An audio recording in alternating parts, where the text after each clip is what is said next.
What's up? I'm Matt Rad, owner and operator of Rad Welds LLC in Pottstown, Pennsylvania. This is the Rad Factory, and for the first time, you're watching Rad Welds TV. Let's check it out.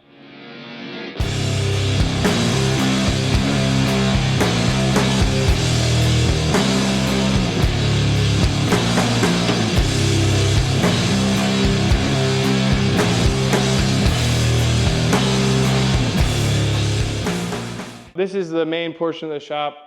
Some of the big projects we have going on right now is this Bronco build for my buddy Jay. It's quite roasted and doesn't have a lot of metal left, but that's why he came to me. Can figure out how to get the body rebodied onto the frame and solid again so he can drive it and have fun with it. But it's a process. But we're making progress on this, do rust repair. It's expensive, so you know. But we can do anything you really want to do, from race cars, which I'm sure you've seen the Kermit footage, insert Kermit footage. Yeah, but so from roll cages to rust repair to boat stuff, marine, mini bikes, smokers, anything that you want to build out of metal, that's what we're here to make your dreams come true when it comes down to it. This is a restored Fimco Little Butch mini bike that went for big money on Bring a Trailer. I found a frame and decided to build that up. It'll be for sale soon.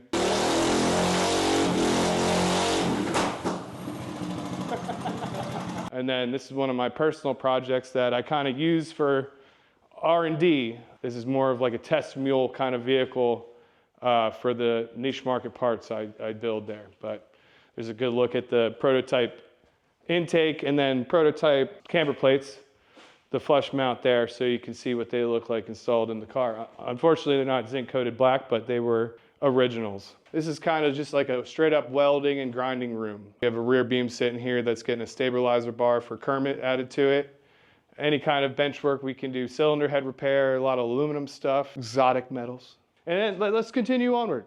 So in here is more of the drill press, mini bike, suspension room, the bolts collection on my table there. Got every type of fastener you could imagine in here. What do you need? In this room, onto the roll cage side of things, this is the first big build for me out on my own. Before I was working for a pretty well-known company, building roll cages behind the scenes, doing about 8 a year, building race cars of varying price ranges from $50,000 up to $250,000. So when it comes down to building a race car, I've got a lot of knowledge in that area, and Kermit being our big first build, it's taken longer than expected, but it's turning out just as how I would like to see it, and the vision's coming to completion. Also, for the first time in my cage building experience, we decided to keep the headliner in it, so that was a challenge in itself with welding it without burning the headliner and then also painting the roll cage that goes up against it. When it comes down to my own personal projects, the Blur here, hopefully we'll get off the ground and we can start doing something fun with that and show you guys when things get a little bit more wild. Also, if you have any wild ideas you want to do,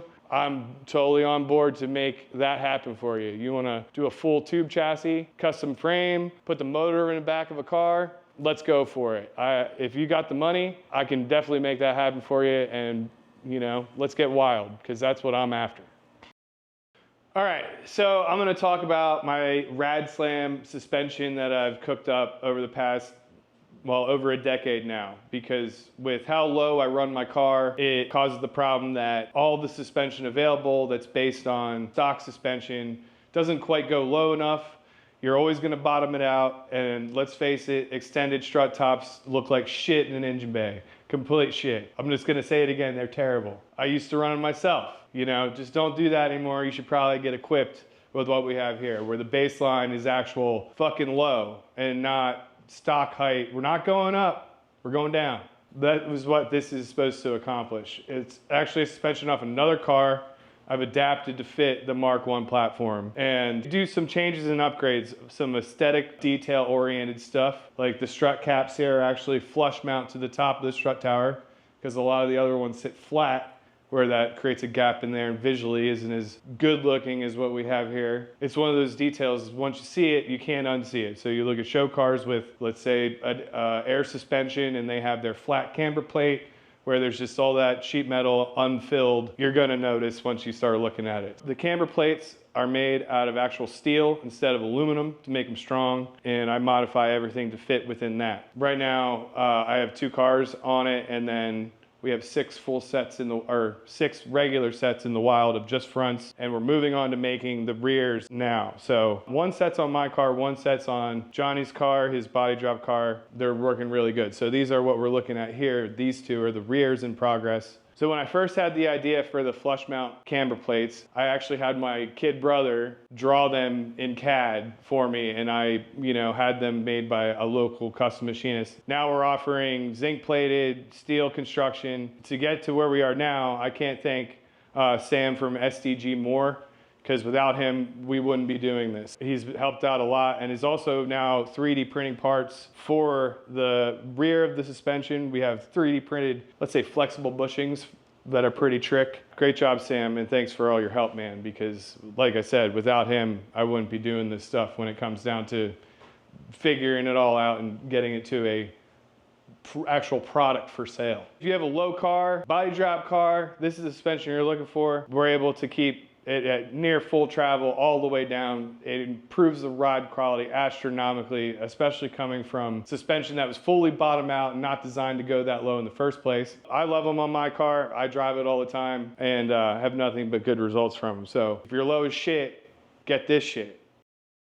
All right, let's talk about my short runner intake for the 2-liter ABA engine. I initially built the first version for my own Rabbit. When I bought my Scirocco, it also had an ABA swap in it, so I wanted a short runner in there because it gives you the opportunity to run any 8-valve valve cover you want, so all the old fancy ones become available again. And it also simplifies the engine bay. Everyone likes to clean it up. Gives you more of an OEM plus feel with a short runner because it's made out of the actual manifold itself. So what I'm holding in my hand is version 3 after I made 1 on the Rabbit and then I made a 2nd on the Scirocco. Big reason I decided to do a run of them is because of all the feedback I got from people asking if they could buy one or if I'm going to be making them. So now that I've done the first run, I'm going to streamline the process to make it a lot easier because hand cutting everything, welding it back together, it's definitely a very long process. Check out radwelds.com to see the write-up on the intake manifold, and then in the future we'll have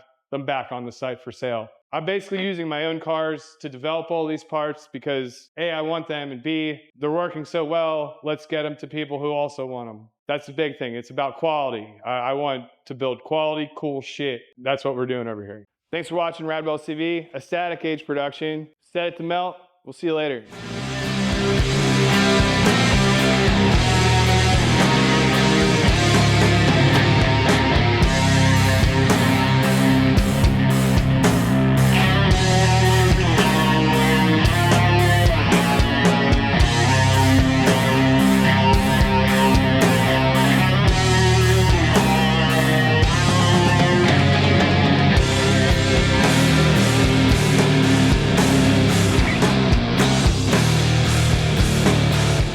Look at my little helper. Where is he? What you doing? Hey, you helping? I think so. Hello, we helping. You happy? Yes. She just wants to stand near me all day. Who's happy? You happy? You wiggly? Oh, what are you doing? What are you doing? Yes. Yes. Who's the cutest? Who's the cutest? Who is it? Is it you? I think it is. Hello. Ooh.